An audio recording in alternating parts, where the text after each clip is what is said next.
कक्षा 11वीं के सभी विद्यार्थी ध्यान दें। आज की इस क्लास में हम राजनीति शास्त्र का सेट बी कंप्लीट करेंगे और 6 मार्च के दिन आपका जो राजनीति शास्त्र का पेपर होने वाला है उसके लिए देखिए हम यहाँ पे कुछ ऐसे क्वेश्चनों को पढ़ेंगे जो 100% आपके वार्षिक परीक्षा में आपको देखने को मिलेंगे। तो भरोसा रखें, सारे प्रश्नों को आप अच्छे से कंप्लीट करें। तो चलिए बिना किसी देरी के बढ़ते हैं हम हमारे प्रश्नों की ओर। तो उससे पहले देखिए पहला पेज आपका कुछ इस तरह का रहेगा। तो सारे प्रश्नों को आपको अच्छे से कंप्लीट करना है और पूरा वीडियो लास्ट तक देखना है। तो चलिए शुरू करते हैं।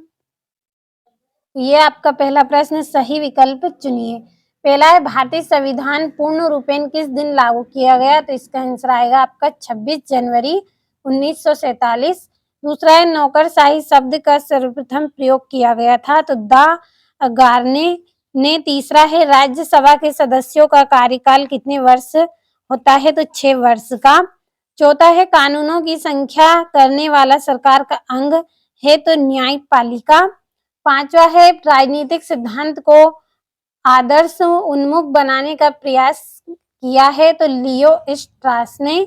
छठा है भारत निम्नांकित में किस प्रकार का राज्य है? तो धर्मनिरपेक्ष राज्य है। तो यहाँ से आप सारे प्रश्नों का अच्छे से स्क्रीनशॉट लें और अच्छे से आप कंप्लीट कर लें। और ये इंग्लिश मीडियम वाले बच्चों के लिए है इंग्लिश में, तो अच्छे से आप कंप्लीट करें सारे प्रश्नों को।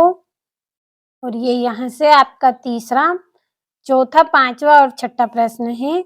और ये आपका दूसरा प्रश्न है रिक्त स्थान। तो सारे प्रश्नों के आंसर मैंने पहले ही कंप्लीट करके रखे हैं ताकि समय आपका कम खर्च हो और सारे प्रश्नों को आप कंप्लीट कर लें। तो पहला है आपका संविधान सभा की प्रारूप समिति के अध्यक्ष डेडेस थे? तो डॉक्टर वी.आर. अम्बेडकर। दूसरा है दुनिया में संभवतः सबसे अधिक व्यापक अधिकार डेडेस के नागरिकों को मिले हैं? तो दक्षिण अफ्रीका। तीसरा है आपका राष्ट्रपति पद के प्रत्याशी को डेडेस रुपए जमानत राशि जमा करनी पड़ती है? तो 15,000। चौथा है भारत में डेडेस न्याय प्रणाली की व्यवस्था की गई है? तो एकीकृत। पांचवा है स्थानीय स्वशासन एवं समिति क्षेत्र में कार्य करते हुए डेडेस शक्तियों का प्रयोग करता है? तो हस्तांतरित। और छठा है ब्रिटिश सरकार के डेडेस ने हमारी व्यक्तिगत स्वतंत्रता के अपहरण का प्रयास किया था? तो रोलेट एक्ट। तो ये आपका यहाँ पे दूसरा प्रश्न कंप्लीट हुआ। अच्छे से आप कंप्लीट कर लें और यहाँ से आप इंग्लिश मीडियम वाले बच्चे इनको इंग्लिश में ट्रांसलेट कर ले और अच्छे से कंप्लीट करें। चलिए बढ़ते हैं हम हमारे तीसरे प्रश्न की ओर। और ये आपका तीसरा, चौथा, पांचवा और छठा प्रश्न है। और ये यहाँ से आपका तीसरा प्रश्न जिसमें जोड़ी बनानी है आपको। पहली जोड़ी है निरक्षरों को मताधिकार का विरोध? तो इसका आंसर आएगा जे.एस. मिल। दूसरा है सर्वप्रथम राष्ट्रपति शासन वाला राज्य? तो इसका रहेगा पंजाब। तीसरा है राज्य सूची? तो इसकी जोड़ी रहेगी 47वीं से। चौथा है समानता? तो इसका आएगा अनुच्छेद 14 से 18। और पांचवा है आर्थिक अधिकार? तो इसकी जोड़ी रहेगी न्यूनतम भत्ता। और छठा है युद्ध, अकाल या प्राकृतिक आपदा से विस्थापित? तो शरणार्थी। और सातवां है मॉडर्न पॉलिटिकल एनालिसिस? तो इसकी जोड़ी रहेगी आपकी रॉबर्ट ड हल। तो ये आपका यहाँ पे तीसरा प्रश्न है। अच्छे से स्क्रीनशॉट लीजिए और ये इंग्लिश मीडियम वाले बच्चे आपको कंप्लीट करना है। चलिए बढ़ते हैं हमारे चौथे प्रश्न की ओर। तो ये आपका चौथा प्रश्न है। पहला है आपका सरकार का जो अंग कानूनों को लागू करता है उसे क्या कहते हैं? तो कार्यपालिका। दूसरा है भारत की केंद्रीय व्यवस्थिका को क्या कहा जाता है? तो भारतीय संसद। तीसरा है अनुच्छेद 356 किससे संबंधित है? तो इसका आंसर आपको कर लेना है। चौथा है प्रथम राजनीतिक वैज्ञानिक किस विद्वान को माना जाता है? तो अरिस्ट को। और पांचवा है ऑन लिबर्टी पुस्तक के लेखक कौन है? तो जे.एम. मिल। और छठा है न्यूनतम आवश्यकताओं की अवधारणा किस पंचवर्षीय योजना में लाई गई? तो 5वीं योजना में लाई गई थी।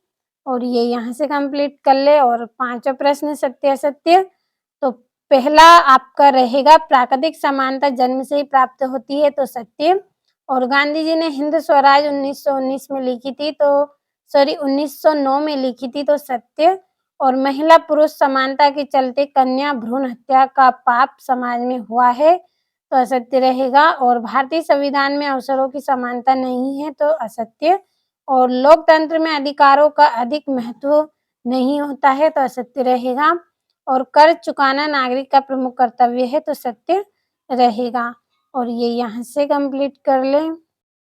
और ये यहाँ पे आपका छठा है, संविधान सभा से के संतानहीन होने के कोई 2 कारण लिखिए। क्रिप्स मिशन क्या है? 7वां है, न्यायाधीशों को नियुक्ति प्रक्रिया को समझाइए। और संघात्मक शासन व्यवस्था की 5 विशेषता लिखनी है आपको। 9वें प्रश्न में भारतीय संविधान में संवैधानिक संसाधनों द्वारा किए गए प्रमुख परिवर्तनों का वर्णन करना है। और ये यहाँ पे आपका अथवा है, तो अच्छे से कंप्लीट करें। और ये यहाँ पे 10वां है, समाजवादी पथ निरपेक्ष राज्य को समझाइए। 11वां राजनीतिक सिद्धांत की 4 प्रमुख विशेषता लिखिए। 12वां नागरिक समानता का क्या महत्व है। 13वां सामाजिक न्याय की प्रमुख विशेषता समझाइए। और ये आपका 14वां है, नागरिकों का क्या दायित्व है।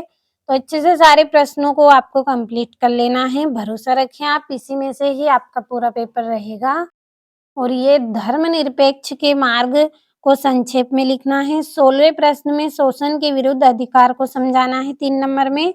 और 17वां है, राज्यसभा के सदस्यों के लिए योग्यताएं लिखिए।